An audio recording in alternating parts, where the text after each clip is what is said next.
үч түрдүү карап көрсөк болот. Биринчи, адамдардын сизге болгон көз карашы, жараткан Аллах Тааланын сизге болгон көз карашы, андан кийин өзүңүзгө өзүңүз болгон көз караш болуп эсептелет. Үч түргө бөлүп карасак болот бул маселени.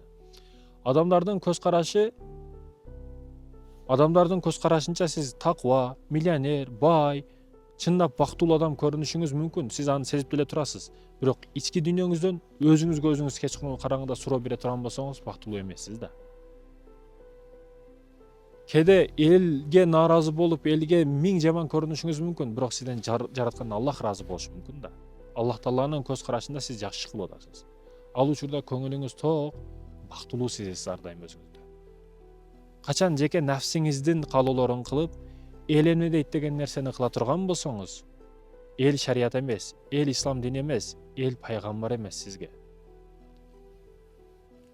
Көпчүлүк кылат десе, көпчүлүктүкү туура деген маселе жок.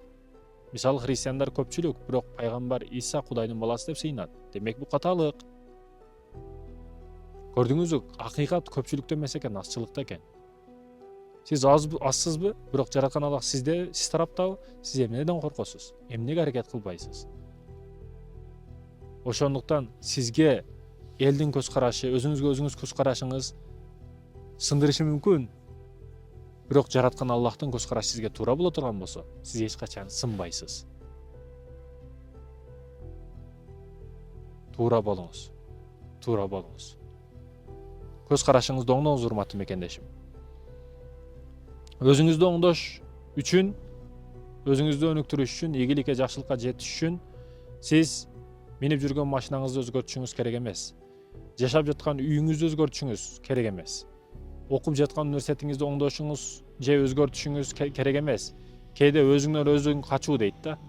Ошо ажырашкандар күйөөсүнөн баягы жашоого кыйналып калгандар, же ооруп калгандар ушу Кыргызстандан кетсем экен, башка жерге барсам экен деп кутуламын деген ойдо болот да. Же бирөөнү сүйүп калгандар, мен кетсем ушунан кутуламын деген адамдар бар. Сен ушуну түшүнүшүң керек. Сен эгер окубай турган адам болсоң, намаз окубай турган адам болсоң, Каабанын астында дагы намаз окубайсың. Ушуну үчүн сен өздүгүңдөн эч качан качып кутула албайсың.